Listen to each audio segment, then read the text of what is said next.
So last week for the Niners was mandatory OTAs, and we had good news for the faithful. Deebo Samuel was in attendance. He wasn't really going through drills or anything, but he was there hanging out. You know, he looked happy. He looked like he was getting along with everyone. And John Lynch still even said there's no plan to trade him at all. He's going to be on the team. What are your thoughts on him showing up to camp and the potential of finishing a contract with him? Yeah, I mean, I kind of figured this was what was going to happen when he didn't get traded on draft day. It was just like, all right, well, figure it out. Like, you know what I mean? It is what it is.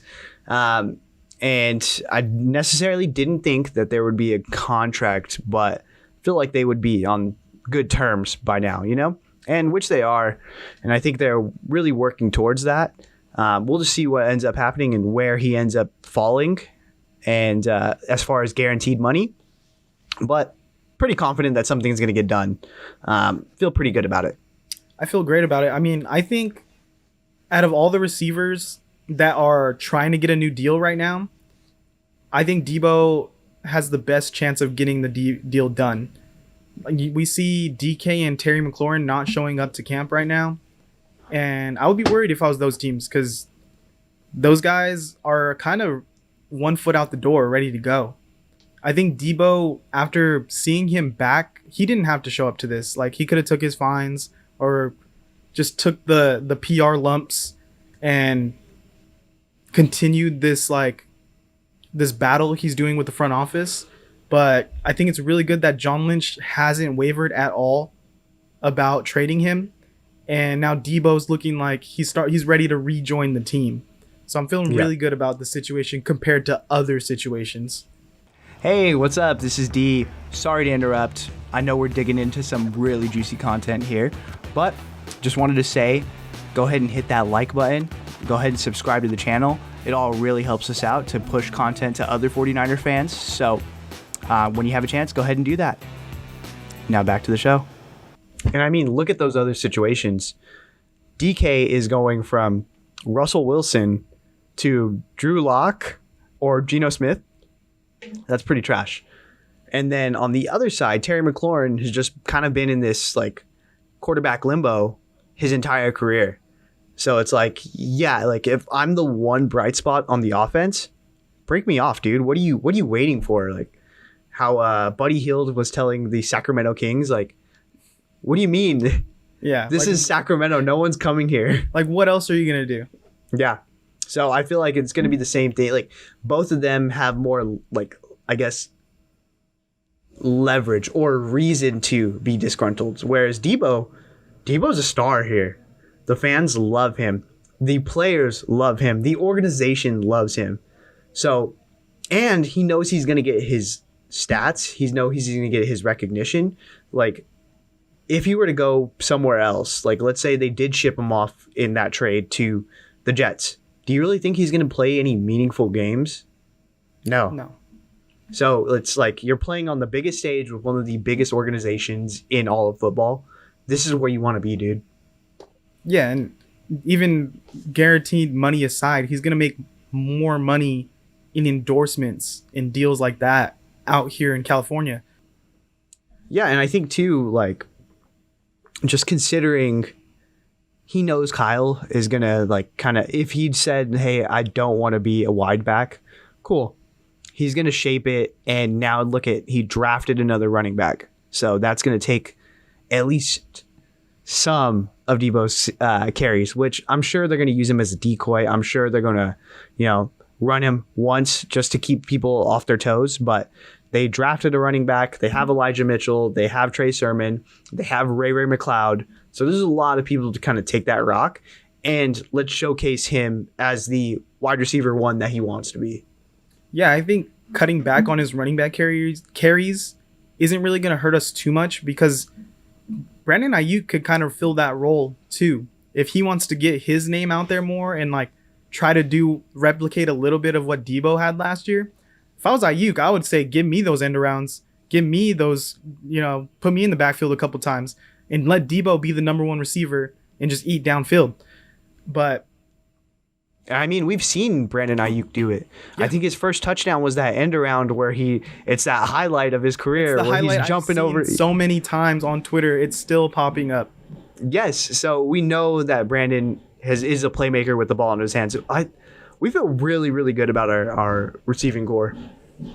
Do you think it's the relationship between Deebo and our head coach that's the difference between like DK and Pete Carroll or Terry and Rivera? Do you think that's playing into it at all? Because I don't think, if I'm DK, I think I'm kind of upset at Pete Carroll, the way he wants to run his offense and the way that he uses me. And Terry, I don't know, I don't see the closeness as much between Terry and Rivera as Kyle and Deebo. Like, I think Deebo and Kyle have this relationship where they can tell each other, they can be real with each other, and Deebo knows that Kyle is gonna do whatever Deebo wants. I think it's the relationship with him and Kyle, but I also think it's the relationship with him and Trent Williams. Trent also knows what it is to be at a shit franchise, and when he had the opportunity to move out of that franchise, who did he choose? He chose Kyle Shanahan specifically. And I think he did turn down more money from the Vikings to come to San Francisco. And that's because he believes in Kyle and what Kyle's trying to build. And so I think him just kind of taking it hey, you don't want to do that. You want to stay here. This is the place you want to be. And look at the culture of the rest of the team. It's a lot of homegrown guys. You know what I mean? Rarely do they go out and spend a ton of money. Again, the one key acquisition this year was Char Ward. And it wasn't they made this huge splash with it. It was I know a lot of fans were kind of underwhelmed by it, but it was a very strategic move. A guy who really fits in with the scheme. And it almost feels almost like the Warriors in that sense, where it's, hey, we've drafted all these guys. We just need another key piece, and Andrew Wiggins just thrown in there. Yeah, everyone, we need people who are going to play their part. We don't want, aside from the Kevin Durant thing, where you just sign the superstar. Yeah, the Niners do have that feeling and of the Warriors where everyone's mostly drafted, and we're just plugging the holes with these role player guys. And so I think I'm hoping Deebo had this realization of if I go somewhere else, my career could be completely different in a bad way. If he were on the Jets right now, this guy would never see the playoffs ever again, maybe. And his touches could go down, his stats could go down. If he stays with this team where he knows he's the best player on offense and he's going to get fed the ball, he could go down as one of the Niner greats. Yeah, 100%. And I think, too, this kind of adds to Bosa showing up to camp. And I think Bosa knows, hey, this is just how the 49ers do business. I know I'm going to get mine, but if I have a monster season, they're going to have to break me off so hard. What are your thoughts on Bosa? And do you think they are going to wait until next season? Do you think they're going to try to do it mid-season this year, training camp with Deebo? What do you think there? If we wait on Bosa, I mean, either way, I think he's going to get a massive deal, massive payday.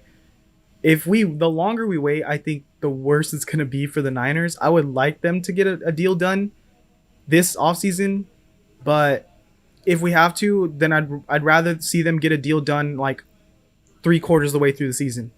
Let's just get that done, and you can tell Bosa, look, before you get to the end of the season and you're, potentially putting yourself at risk for injury at the end of the year, let's get a deal done and secure you. Let's make sure you're getting all the money you can get, because if you tear something or something goes wrong, one bad step, these numbers aren't going to be the same. So I think you could tell them that halfway through the season and work on a deal then. Yeah, I mean, we'll see. The guy's fucking yoked. You see him? He's about to have a monster year. Oh my God, he's going to go off this year. I think he knows that he's going to go off this year because he sees the line that we have, the defensive line. And I think he's getting feelings of like when D-Buck was there and the line was just loaded and running at quarterbacks. I think he's getting that feeling of like, oh yeah, there's not gonna be so much double teams this year. I mean, Drake on the other end, he's looking good. So I think he's Man, ready. and just the depth that we have on the line. We're gonna have a fresh line. We're gonna keep them rotating. We have some dogs that are ready to get at the quarterback, like Omenihu. We brought back Kerry Hyder Jr. We have the rookie. Like Bosa's gonna be able to potentially have a record year. It's gonna be crazy, dude. I'm so pumped for this defensive line. If Bosa puts up 15 plus sacks, he's gonna get like the biggest fucking deal we've ever seen. Man, I'm ready.